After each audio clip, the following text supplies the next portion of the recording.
Hello बच्चों, कैसे हो आप लोग। तो अब आज हम लोग बात करेंगे अपने अगले वीडियो में और चैप्टर नंबर 2 इलेक्ट्रोस्टैट्स पे।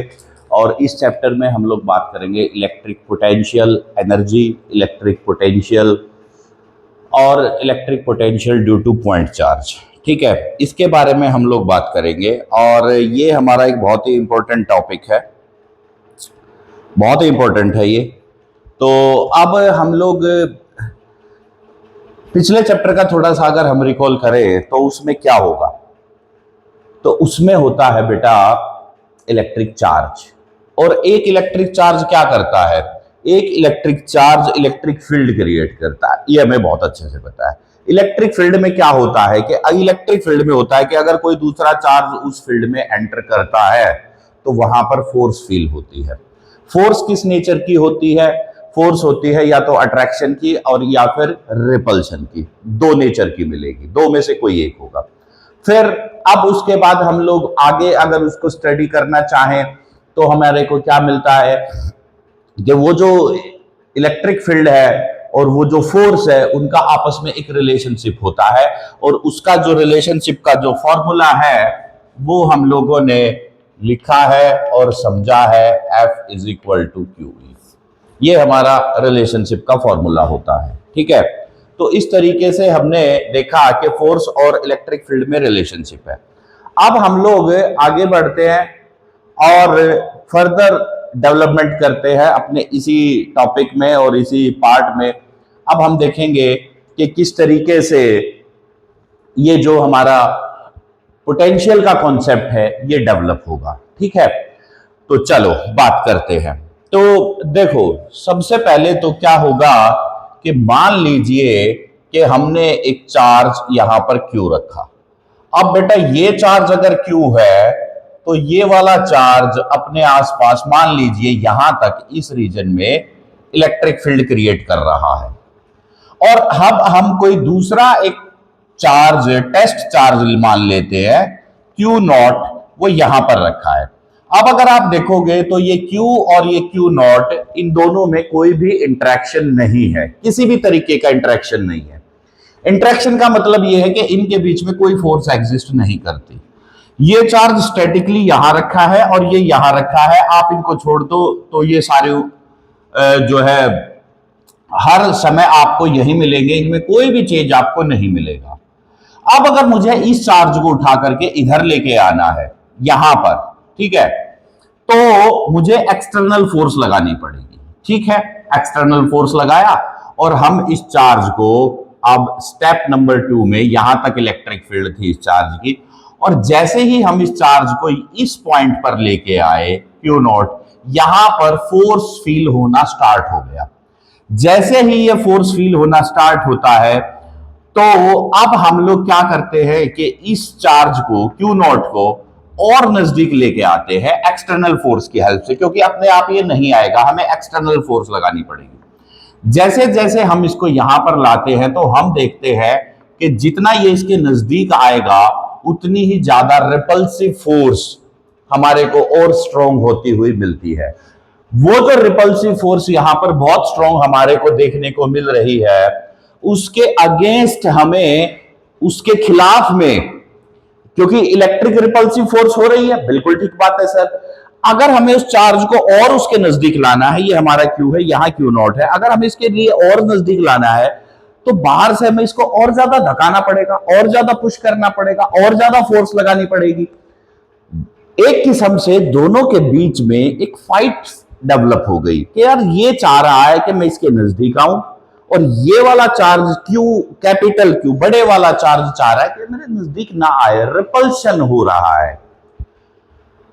अब ये जो फोर्स हमारी यहां डेवलप हुई, ये जो फोर्स यहां डेवलप हुई, उस फोर्स का मैग्नीट्यूड क्या है, इलेक्ट्रिक फोर्स का मैग्नीट्यूड वो है क्यू नॉट ई।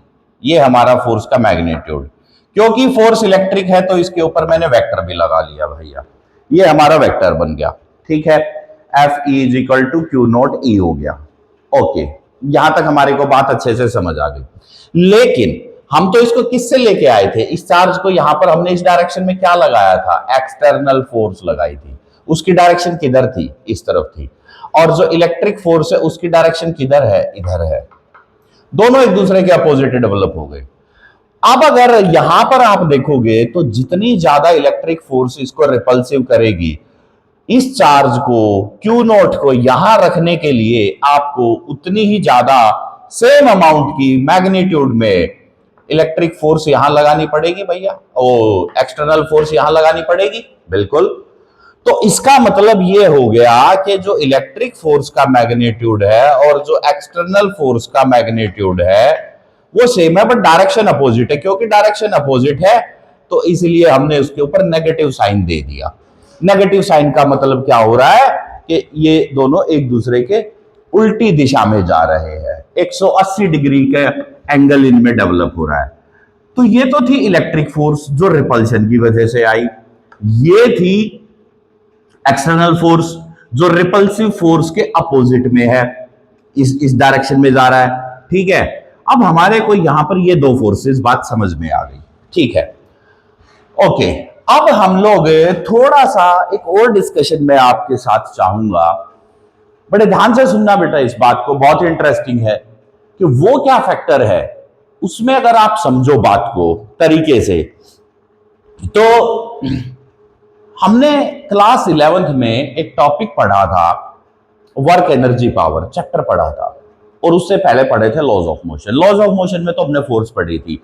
फोर्स हमारे को समझ में आ गई थी कि भैया जब भी कोई दो ऑब्जेक्ट होंगी उनके बीच का जो इंटरेक्शन होगा उसी का नाम फोर्स है। अब वो इंटरेक्शन चाहे पुश और पुल की फॉर्म में हो, चाहे अट्रैक्शन रिपल्शन में हो, ठीक है, कोई भी वे हो, बट वो इंटरेक्शन होना चाहिए, उनके बीच में आपस में एक संबंध होना चाहिए, वो हमारे को देखने को मिलेगा। अब हम लोग उससे आगे चलते हैं।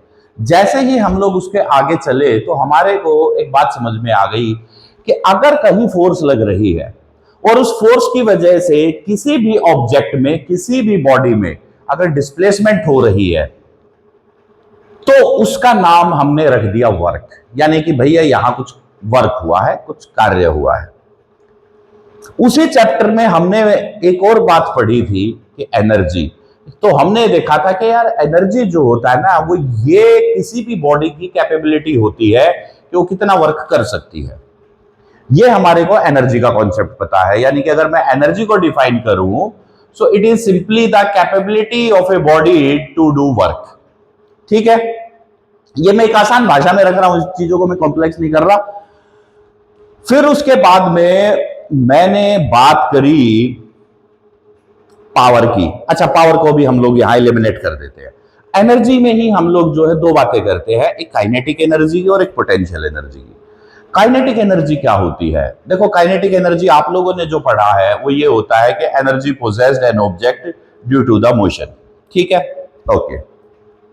लेकिन मैं इस बात को इस तरीके से कहना पसंद करता हूं कि अगर किसी ऑब्जेक्ट पर आपने फोर्स लगाई और वो ऑब्जेक्ट मोशन में आ गई और वो डिस्प्लेसमेंट में है, यानी कि आप सिंपली ये कह लीजिए अगर हमने किसी ऑब्जेक्ट पे फोर्स लगाई और वो एक्सेलरेट करना स्टार्ट कर गई, तो उस एक्सेलरेशन की वजह से उस बॉडी में वर्क करने की कैपेसिटी डेवलप हो गई, तो उसको हम लोग काइनेटिक एनर्जी कहते हैं। क्योंकि एक मूविंग बॉडी जो है वो किसी भी बॉडी से अगर इंटरेक्ट करेगी तो वो वहां वर्क करेगी, ठीक है। अब इसके बाद एक और हमारा कॉन्सेप्ट था पोटेंशियल एनर्जी का। तो पोटेंशियल एनर्जी क्या होता है? पोटेंशियल एनर्जी देखो बहुत इंपॉर्टेंट है, बहुत कम लोग इसको समझ नहीं पाते, बहुत कम लोग इसको समझ पाते हैं, बहुत लोगों को ये समझ ही नहीं आता है। पोटेंशियल एनर्जी क्या होता है? पोटेंशियल एनर्जी होता है हमारी कैपेसिटी एक ऑब्जेक्ट के वर्क करने की, जब वो ऑब्जेक्ट किसी एक खास पोजीशन पे रखा हो, कंजर्वेटिव फील्ड हो, यानी कि कंजर्वेटिव फोर्सेस हो। ये हमारे को हमने स्प्रिंग में भी देखा था कि अगर आप एक स्प्रिंग के साथ एक मास को अटैच करके उसको छोड़ देते उसकी नेचुरल लेंथ पे, तो कुछ ऑब्जर्व नहीं होगा। लेकिन अगर उसी स्प्रिंग को आप खींच देते हो या उसको धक्का देते हो, पुश कर देते हो, उसको कंप्रेस कर देते हो, यानी कि आपने, अब मैं खींचने वाला एग्जांपल ले लेता हूं, आपने स्प्रिंग को पकड़ के खींच दिया, उसके साथ तो मास भी अटैच है। आप देखेंगे कि वो जो मास है, अब उसमें आपने सिर्फ उस मास की पोजीशन चेंज करी है, किसके साथ अटैच है, वो स्प्रिंग के साथ में। सिर्फ पोजीशन चेंज करने से उसके अंदर कैपेसिटी डेवलप हो गई वर्क करने की। तो ये जो फैक्टर है ना, ये जो कंडीशन है, एक स्पेशल कंडीशन कि पोजीशन को चेंज कर दो तो उसमें वर्क करने की कैपेसिटी आ जाती है, उसमें हिम्मत आ जाती है। इसी को हम लोगों ने सिंपल वे में वर्क डिफाइन कर दिया, और इस वर्क को ही हमने एक नया नाम दे दिया, पोटेंशियल एनर्जी। तो पोटेंशियल एनर्जी का जो कॉन्सेप्ट है वो बहुत ही सिंप्लीफाइड सा कॉन्सेप्ट है कि फोर्स कैसी होनी चाहिए, कंजर्वेटिव। अब हमें पता है कि यार यहां जो ये इलेक्ट्रिक फोर्स है ये भी कैसी है, कंजर्वेटिव फोर्स है। इस कंजर्वेटिव फोर्स को अगर आप समझो तो खासियत क्या है, कंजर्वेटिव फोर्स की खासियत क्या होती है। किताब में लिखा है कि work done in A round trip is 0, बात सही है, लेकिन इस बात को ना सिंपल भाषा में समझते हैं। क्या मतलब है कि यार अगर इस चार्ज को आप इस फील्ड में यहां तक लाने के लिए अगर आपको वर्क करना पड़ा है, तो अब जब आप अपनी फोर्स हटा देंगे तो ये इसको यहां से बाहर फेंकने के लिए खुद से वर्क करेगा। ये खासियत होती है। क्या होगा, कंजर्वेटिव फोर्सेस का क्या नेचर होता है कि अगर आप किसी ऑब्जेक्ट को उस फोर्स के अगेंस्ट आप वर्क करते हो तो नेक्स्ट मोमेंट में वो फोर्स उसके ऊपर वर्क कर देगा। ये हमारा राउंड ट्रिप में वर्क डन 0 हो जाता है, क्योंकि एक तरफ से वर्क डन पॉजिटिव आएगा तो दूसरी तरफ का नेगेटिव आ जाएगा एंड नेट 0 आ जाएगा। ठीक है, तो ये तो हो गया हमारा कॉन्सेप्ट इलेक्ट्रिक वर्क का और फोर्स का। यहीं से अब हमारा सिचुएशन डेवलप होगा इलेक्ट्रिक पोटेंशियल एनर्जी का। तो इलेक्ट्रिक पोटेंशियल एनर्जी को हम लोग किस तरीके से डिफाइन करेंगे या किस तरीके से हम लोग स्टडी करेंगे। देखो एक बात समझना, हमें पता है यहां पर इलेक्ट्रिक फोर्स डेवलप हो रही है, किसकी वजह से, जब एक्सटर्नल फोर्स लगी और इसको हम यहां लेके आए तो आपने सिर्फ क्या चेंज करा, यहां पर पोजीशन चेंज करा। उस पोजीशन के चेंज करने से क्या हुआ कि इस चार्ज में वर्क करने की कैपेबिलिटी डेवलप हो गई। तो क्योंकि पोजीशन चेंज करने से ही क्यू नॉट में वर्क करने की कैपेबिलिटी डेवलप हो गई, तो ये हमारे दोनों के दोनों क्या हो गए, एक सिस्टम डेवलप हो गए। जैसे कि यहां तो क्यू है और ये फील्ड है, यहां तक है ये फील्ड मान लीजिए, लेकिन हमने इस क्यू नॉट को यहां रख लिया और इसको हमने इस क्यू को, अब यानी कि यहां पर आप देखो तो ये दोनों क्या है, एक सिस्टम बन गए हैं। ये दोनों क्या है, एक सिस्टम बन गए हैं। इस सिस्टम की खासियत क्या है, इस सिस्टम की खासियत यह है कि अगर आप इसके ऊपर एक्सटर्नल फोर्स ना भी लगाओगे तो भी ये आपको वर्क करके दे देगा। ये इसकी खासियत है। तो हमारे को ये बात समझ में आ गई कि यार Q और Q नॉट जो है वो हमारा एक बहुत ही एक यूनिक सा कॉम्बिनेशन बन चुका है। यानी कि अब अगर ये वर्क कर सकता है तो इसका मतलब इसके पास एनर्जी है। वो एनर्जी किस वजह से है, सिर्फ पोजीशन की वजह से। उसको हमें क्या नाम देना पड़ेगा, पोटेंशियल एनर्जी। क्योंकि वो इलेक्ट्रिक फोर्स की वजह से है तो नाम रख दिया इलेक्ट्रिक पोटेंशियल एनर्जी। तो बात क्लियर हो गई, इलेक्ट्रिक पोटेंशियल एनर्जी क्या होती है। इलेक्ट्रिक पोटेंशियल एनर्जी हमारी वो एनर्जी होती है जो किसी भी दो या उससे ज्यादा चार्ज सिस्टम में डेवलप होती है, जब वो चार्ज एक दूसरे की फील्ड में एंटर करते हैं या एक दूसरे के फील्ड में वो आकर के रखे जाए। तो वहां पर या तो अट्रैक्टिव फोर्स डेवलप होगी या रिपल्सिव फोर्स होगी। फोर्स चाहे अट्रैक्टिव हो या रिपल्सिव हो, दोनों ही केसेस में वो वर्क करने की कैपेसिटी रखता है। उस वर्क करने की कैपेसिटी का नाम हमने रख दिया इलेक्ट्रिक पोटेंशियल एनर्जी। इस इलेक्ट्रिक पोटेंशियल एनर्जी को मैथमेटिकली कैलकुलेट करने के लिए हमें वर्क डन का ही फॉर्मूला इस्तेमाल करना पड़ेगा, क्योंकि इलेक्ट्रिक पोटेंशियल एनर्जी का खुद का जो फॉर्मूला डेवलप होता है वो वर्क से ही डेवलप होता है। हमेशा एक बात मैथमेटिकली ये कही जाती है that energy is always calculated in terms of work done, यानी कि एनर्जी जो है हमेशा वर्क के टर्म्स में ही कैलकुलेट करी जाती है। लेकिन हम इस बात को ऐसे समझेंगे कि अगर आप वर्क को कैलकुलेट करते हो तो ही आप ये बता पाओगे कि कितनी एनर्जी डेवलप हुई है और कितनी एनर्जी वहां पर खर्च हुई है। दोनों में से एक बात आप बता पाओगे वर्क से ही। ठीक है, उस वर्क से ही फॉर्मूला जो डेवलप होगा वो उसका पोटेंशियल एनर्जी का डेवलप होता है। बात समझ में आ गई? तो पोटेंशियल एक वर्ड होता है, पोटेंट एक वर्ड होता है, इंपोर्टेंट इंपोर्टेंट नहीं ना, इंपोर्टेंट, तीनों का अलग अलग होता है। देखो, पोटेंट का मतलब होता है जो कोई कार्य करने के योग्य हो, इंपोर्टेंट का मतलब होता है जो अयोग्य हो। तो पोटेंशियल एनर्जी पोटेंट वर्ड से कनेक्ट होती है, that it is capable to do work, electric work. अगर मैं प्रिसाइजली यहां बात करता हूं तो ये हमारे को एक बात समझ में आ गई है। ठीक है, तो चलो बेटा, अब मैं यहां पर वर्क डन की बात स्टार्ट करता हूं। और वर्क हमारे पास क्या होगा? Work done, work done. तो वर्क का फॉर्मूला हमारा क्या होता है? इंटीग्रेशन लगा, चलो इंटीग्रेशन का तरीका मैं अभी हटाता हूं, मैं नॉर्मली आपको बताता हूं कि वर्क का फॉर्मूला होता है एफ एक्स, यानी कि फोर्स इंटू डिस्प्लेसमेंट। क्या होता है? Force into displacement. ओके, ये डॉट प्रोडक्ट को फॉलो करता है, तो वर्क हो जाएगा एफ एक्स कॉस थीटा। ठीक है, ओके। और अगर मैं इसको वर्क डन के टर्म्स में लिखूं, वेक्टर फॉर्म में लिखूं, तो ये हमारा वर्क होता है। बेटा ये तरीका जो मैंने लिखा है ना पूरा का पूरा, ये वेक्टर फॉर्म में लिखा है। अगर मैं इसको इंटीग्रेशन के तरीके से लिखूं, इंटीग्रेशन के तरीके से लिखूं, तो मुझे क्या करना पड़ेगा? देखो, इंटीग्रेशन के, अब इंटीग्रेशन कहां करते हैं? छोटी क्वांटिटी को बड़ा करने के लिए। बहुत ही सिंप्लीफाइड सा कॉन्सेप्ट है।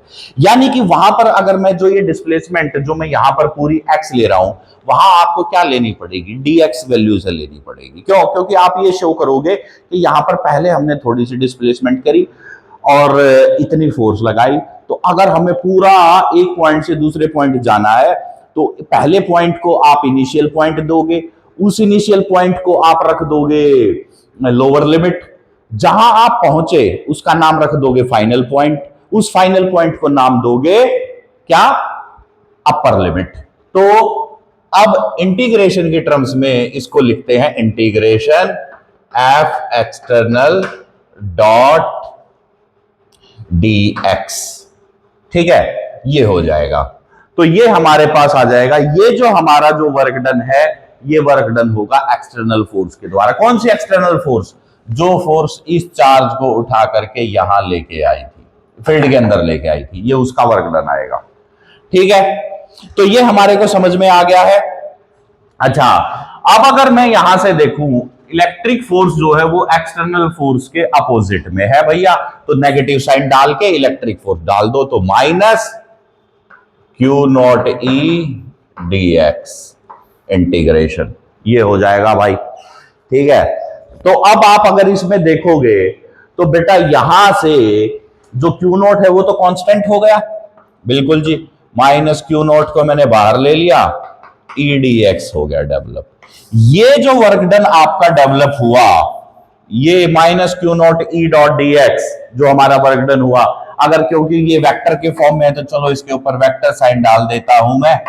ठीक है, तो ये इस तरीके से हो गया है। क्लियर? हाँ जी।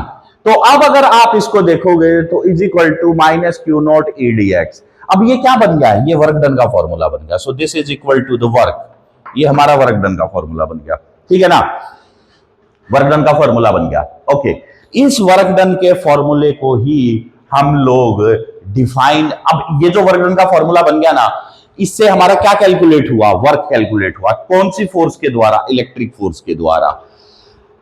ये जो कैलकुलेशन हुई है इंटीग्रेशन के बाद जो आई है, इसी को हम एक फिजिकल नाम दे देंगे, एक फिजिकल क्वांटिटी का नाम दे देंगे और बोल देंगे potential energy. So this is our electric potential energy. क्या है ये? Electric potential energy. Electric potential energy, बात समझ लो बहुत इंटरेस्टिंग और बहुत ही इजी वे से।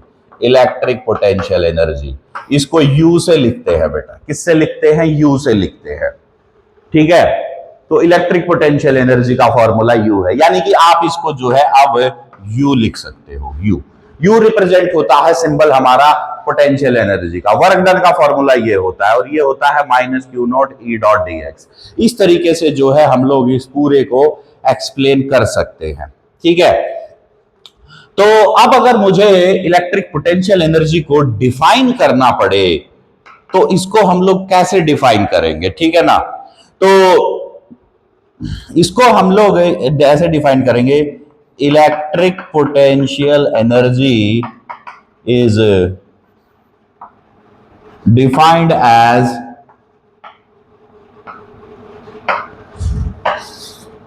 amount of work done required to bring a charge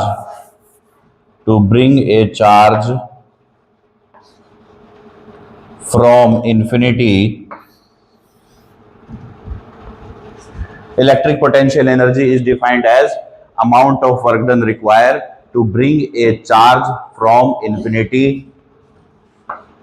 to a point in electric field of source charge Q। ये हम लोग Q यहां बोल देंगे, ठीक है। Amount of to bring a charge, और ये वाला चार्ज कौन सा होगा, Q नॉट। ये वाला चार्ज कौन सा होगा, Q नॉट। तो देखो ये हमारी डेफिनेशन हो गई है, और इसको अब हम लोग जो है समझ पाएंगे। क्या लिखा है मैंने, electric potential energy is defined as amount of work done required to bring a charge Q naught from infinity to a point in electric field of source charge Q, ठीक है।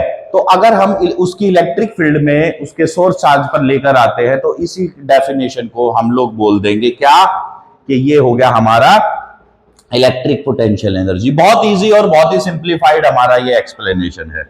तो इस तरीके से हमने ये डेफिनेशन होगी। बेटा इस वीडियो को पॉज कर करके और सारा आप लोग लिखिए, ठीक है, अपनी कॉपी में बढ़िया तरीके से, मजा आ जाएगा आपको पढ़ने में। बोलोगे वाह सर क्या बात है, बिल्कुल पोटेंशियल एनर्जी का कॉन्सेप्ट हमारा क्लियर हो गया, और अब कोई भी डाउट नहीं बचेगा आपको कि पोटेंशियल एनर्जी को हम लोग किस तरीके से डिफाइन करते हैं, किस तरीके से उसको हम लोग एक्सप्लेन करते हैं। तो उसके रेलेवेंट आपको अब कहीं पर भी सोचने की जरूरत नहीं पड़ेगी, और ना ही उसमें आपको कोई कंफ्यूजन डेवलप होगा, ठीक है।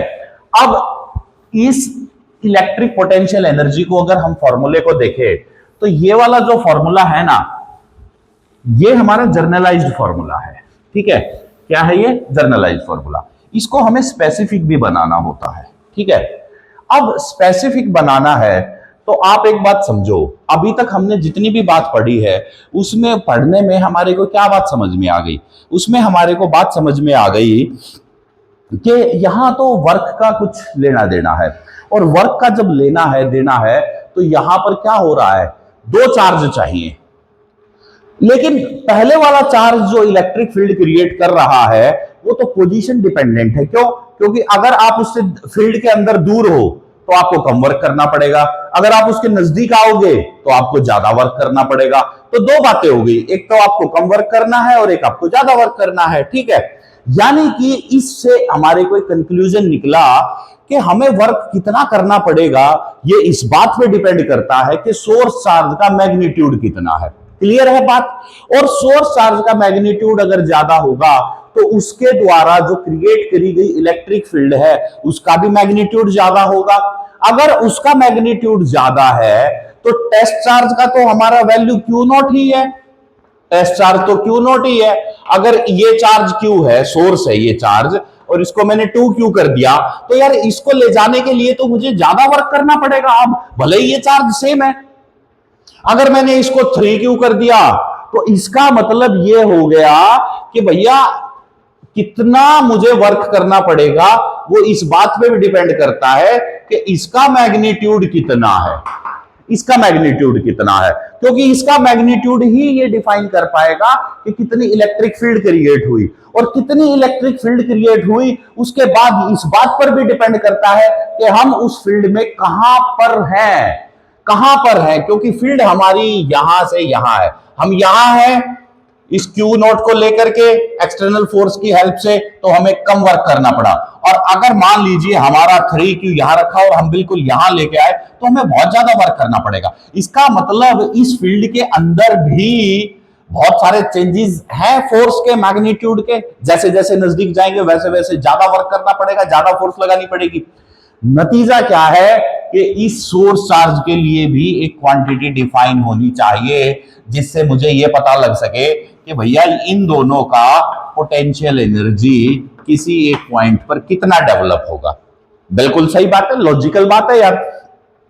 ये उसी प्रकार से है जैसे कि एक बात बताओ कि अगर तुम्हें पता है कि एक, अब तुम, जैसे हमारी ग्रेविटी है वो कांस्टेंट है, 9.8 है एक्सेलरेशन उसकी।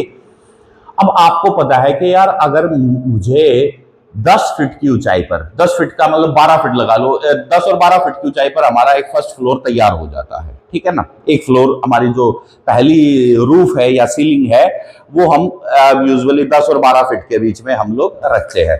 तो आप ये मान के चलो कि जो एक फ्लोर होता है ना ग्राउंड से ऊपर तक, वो 10 फीट मिनिमम होता है, ठीक है। कई जगह उससे भी 9.5 भी देखा है हमने, लेकिन वो बहुत कम हो जाता है। लेकिन 10 से ऊपर वो 10.5, 11, 11.5, 12, 12.5 इतना ही होता है। अगर एक नॉर्मल घर है, फ्लैट है या एक साधारण घर है, तो वो इतना ही मेंटेन होगा, ठीक है। तो मान लीजिए कि अब आपको अगर यार फर्स्ट फ्लोर पर जाना है, या आपने किसी ऑब्जेक्ट को, एक ऑब्जेक्ट को आपने फर्स्ट फ्लोर पर लेके जाना है, तो भाई सीधी सी बात है ना कि आपको फर्स्ट फ्लोर पे ले जाने के लिए क्या करना पड़ेगा, same amount of work done करना पड़ेगा। लेकिन उसी ऑब्जेक्ट को अगर आपको सेकंड फ्लोर लेके जाना पड़ गया तो ज्यादा वर्क करना पड़ेगा, थर्ड फ्लोर करना पड़ेगा ज्यादा वर्क, और फोर्थ तक जाते जाते तो तुम खुद ही थक जाओगे, 4 फ्लोर चढ़ गए हो, 7 चढ़ गए नहीं। तो इसका मतलब ये हो गया कि भैया हम अर्थ के सरफेस से कितना ऊपर जा रहे हैं, ये भी डिफाइन है। इसी प्रकार से हमारी एक क्वांटिटी डेवलप होगी जो कि सोर्स चार्ज के लिए काम करेगी, उसको हमने जर्नलाइज्ड वे में नाम रख दिया इलेक्ट्रिक पोटेंशियल। इलेक्ट्रिक पोटेंशियल ये क्वांटिटी हमारे लिए बेटा वो बहुत काम की है, ठीक है। इलेक्ट्रिक पोटेंशियल एनर्जी ये हमारी किसके लिए है, सोर्स चार्ज के लिए है। ये क्या होगा, इसको अगर मैं डिफाइन करूं, so it is simply electric potential energy, electric potential energy per unit charge, per unit charge. Electric potential energy यानी कि पर यूनिट चार्ज, ओके। एक यूनिट चार्ज के लिए आपको कितने, अब इलेक्ट्रिक पोटेंशियल एनर्जी की डेफिनेशन पर चलते हैं। इलेक्ट्रिक पोटेंशियल एनर्जी की डेफिनेशन होती है, it is the amount of work done required to bring a charge from infinity to a point in the electric field of source charge. Clear. अब इसी बात को यहां पर रखो, amount of work done required to bring a charge from infinity in the field of source charge, in the field of source charge per unit charge. क्या, amount of work done required to bring a unit charge from infinity in the given point, in the given to a given point in the field of source charge। ठीक है, एक unit charge को लाने के लिए आपको जितना work करना पड़ेगा उसी को हम लोग इलेक्ट्रिक पोटेंशियल कहते हैं, एक यूनिट चार्ज को। अब वो एक यूनिट एक इलेक्ट्रॉन भी एक कूलम हो सकता है, आप जो भी रेफरेंस रखेंगे उसके अकॉर्डिंग हो सकता है। तो अगर हम इसको बात करेंगे तो इसको इस तरीके से हम लोग डिफाइन कर पाएंगे, ठीक है। तो फिर से अगर हम लोग इसको डिफाइन करेंगे, ठीक है। अच्छा, ये जो हमारा इलेक्ट्रिक पोटेंशियल है ना, ये डिफाइन करता है कि हमारा चार्ज किस तरफ से किस तरफ फ्लो करेगा और कैसे करेगा। क्या क्या डिफाइन करेगा ये, कि हमारा चार्ज किस तरफ से फ्लो करेगा और कैसे फ्लो करेगा। चलिएगा, अब देखो, यानी कि अगर मैं बताऊं तो इलेक्ट्रिक पोटेंशियल क्या होता है, it determine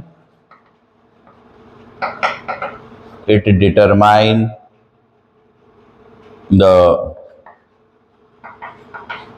potential energy of a system at a given point।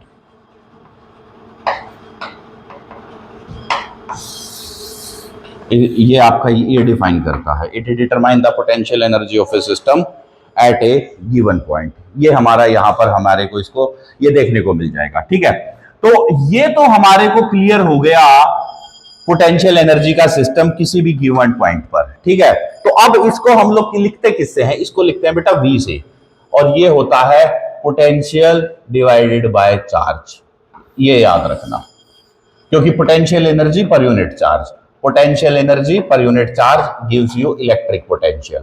तो अगर आपको पोटेंशियल का फॉर्मूला हो तो वो होता है charge multiply potential, U is equal to QV।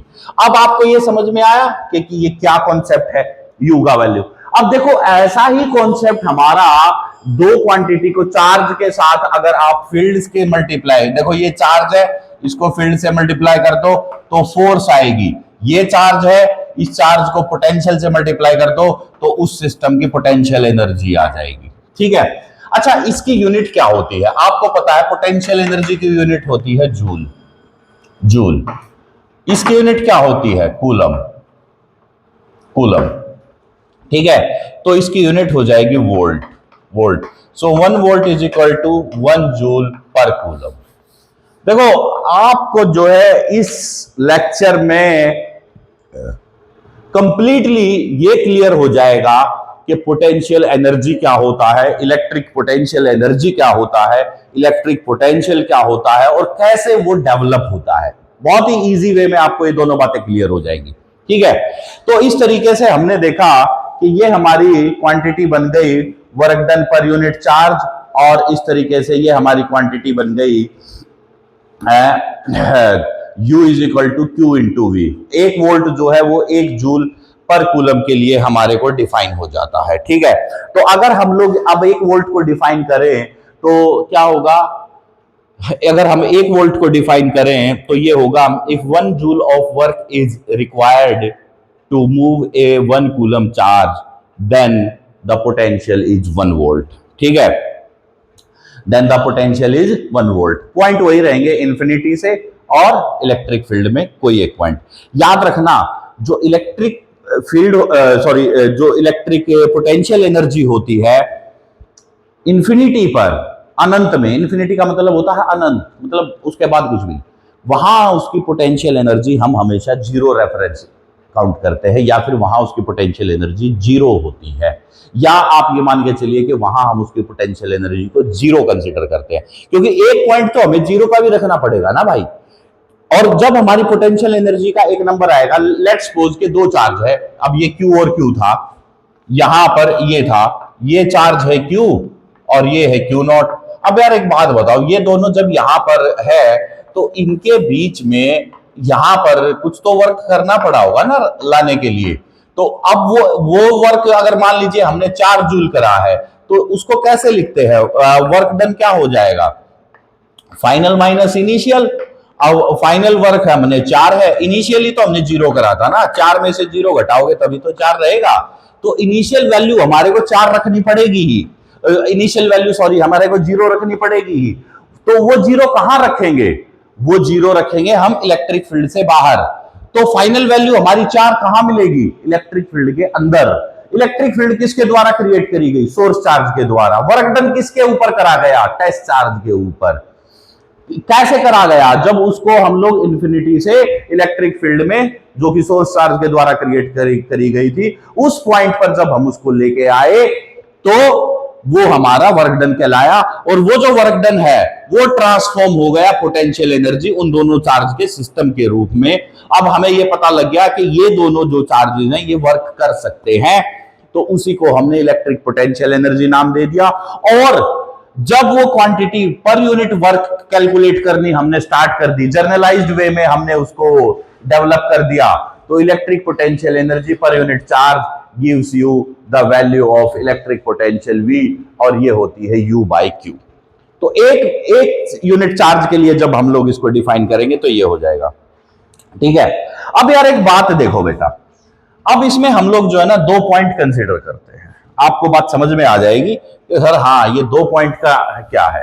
अब मैं आपको बताऊंगा इलेक्ट्रिक पोटेंशियल एनर्जी का डिफरेंस, इलेक्ट्रिक पोटेंशियल डिफरेंस जिसको हम लोग वोल्ट कहते हैं। तो वोल्ट का एक्सप्लेनेशन अब आएगा हमारे पास बहुत अच्छे तरीके से और बहुत ही लॉजिकल वे में। अब हम लोग जो है 1 वोल्ट को डिफाइन करने वाले हैं कि 1 वोल्ट क्या होता है, कैसे 1 वोल्ट हमारा डेवलप होगा। ठीक है, तो उसको अब हम लोग स्टडी करते हैं। 1 वोल्ट को। देखो 1 वोल्ट तो हमने यहां पर लिखा है कि यार 1 वोल्ट जो होता है ना वो 1 जूल पर कूलम के इक्विवेलेंट होता है। So that is the point कि 1 वोल्ट जो है ये हो गया। अब इसको डिफाइन भी कर दिया कि भैया जब हमें 1 जूल का वर्क करना पड़े एक कूलम चार्ज को इन्फिनिटी से किसी पॉइंट तक लाने के लिए, तो जो पोटेंशियल है उस पॉइंट का वो 1 वोल्ट है। ठीक है, इस वोल्ट को अब अगर हम 2 पॉइंट पे लें, जैसे कि ये सोर्स चार्ज है, इसमें ये 2 पॉइंट है, ये पॉइंट ए है, ये पॉइंट बी है। ठीक है, आपने 2 पॉइंट ले लिए। ओके, तो यहां का पोटेंशियल कितना होगा, ए होगा, और यहां का पोटेंशियल कितना होगा, बी होगा, क्योंकि फील्ड के अंदर के दोनों पॉइंट है। ठीक है, अब अगर आप यहां देखें तो पोटेंशियल डिफरेंस हमारा आएगा, पोटेंशियल डिफरेंस आ जाएगा, तो final minus initial VB minus वीए हो जाएगा। तो ये जो वीबी माइनस वीए है ये हो जाएगा potential energy at B minus A divided by q naught. ये हमारे पास पोटेंशियल डिफरेंस है। अब देखो ये जो पोटेंशियल डिफरेंस हुआ ना, ये हमारे को यही वोल्टेज होता है, इसी को हम लोग वोल्ट कहते हैं या वोल्टेज कहते हैं, पोटेंशियल। हमेशा एक बात याद रखना बेटा, एक सिंगल पॉइंट का पोटेंशियल हमारे किसी काम का नहीं होता है। हमारे लिए पूरी इलेक्ट्रोमैग्नेटिज्म में पोटेंशियल डिफरेंस ही काम का होता है, और हमारा सारा फोकस पोटेंशियल डिफरेंस को ही कैलकुलेट करने पर होता है। इवन जो हमारा करंट फ्लो होता है वो भी पोटेंशियल डिफरेंस की वजह से होता है। तो ये एक बहुत ही इंपॉर्टेंट कॉन्सेप्ट डेवलप हो गया यहां का, पोटेंशियल डिफरेंस का। ठीक है, और इसको अब हम लोग कैसे लिखते हैं, इसको लिखते हैं delta V is equal to VB minus V A is equal to delta U by q naught. ये हमारे पास सारी वैल्यू आ जाती है, यानी कि जो डेल्टा यू है change in potential energy, that is also U B minus U A, U B minus U A. यानी कि आपको जो वर्क करना पड़ेगा इलेक्ट्रिक फील्ड के अंदर ही 2 पॉइंटों पर, वो पोटेंशियल डिफरेंस होगा। क्या जो आपको वर्क करना पड़ेगा, वर्क डन का जो डिफरेंस आपको क्रिएट करना पड़ेगा इलेक्ट्रिक फील्ड के अंदर ही चार्ज को मूव कराने के लिए, वही आपका पोटेंशियल डिफरेंस है, और उस पोटेंशियल डिफरेंस को ही हम लोग वोल्टेज कहते हैं। और वो अगर 1 यूनिट के लिए डेवलप हो जाएगा तो वहां पर वो हो जाएगा potential difference per unit volt, potential energy per unit coulomb. यहां पर ये potential energy per unit coulomb जो कि वोल्ट की टर्म्स में आ जाएगा। तो ये हो गया हमारे पास पूरा इलेक्ट्रिक पोटेंशियल एनर्जी का इंट्रोडक्शन। इस चैप्टर में अब हम लोग अगले वीडियो से स्टार्ट करेंगे डेरिवेशंस, कौन कौन सी potential due to point charge और electric potential energy of 2 charge system. Electric field में अगर हम 2-3 चार्ज लेके आए तो भैया उनकी फील्ड क्या होगी, क्या उनको लाने के लिए हमें वर्क डन करना पड़ेगा। तो ये सारी बातें हम लोग जो है वहां पर स्टडी करेंगे इस चैप्टर में। और फिर पोटेंशियल को स्टडी करने के बाद इसी चैप्टर का हमारा लास्ट टॉपिक होगा कैपेसिटर और कैपेसिटेंस, क्योंकि सारा कैपेसिटर और कैपेसिटेंस पोटेंशियल से ही रिलेटेड है, तो वो हमारे को क्लियर होगा।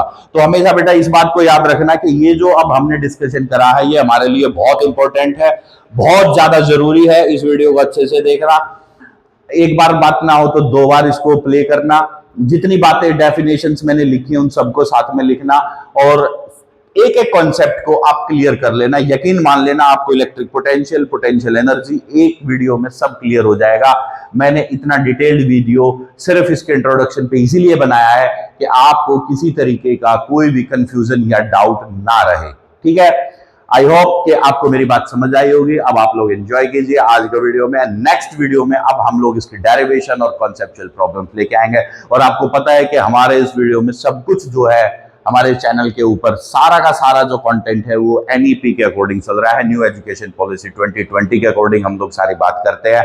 तो वो हम लोग अब इस तरीके से यहाँ पर स्टडी करें। Okay, enjoy, goodbye, take care.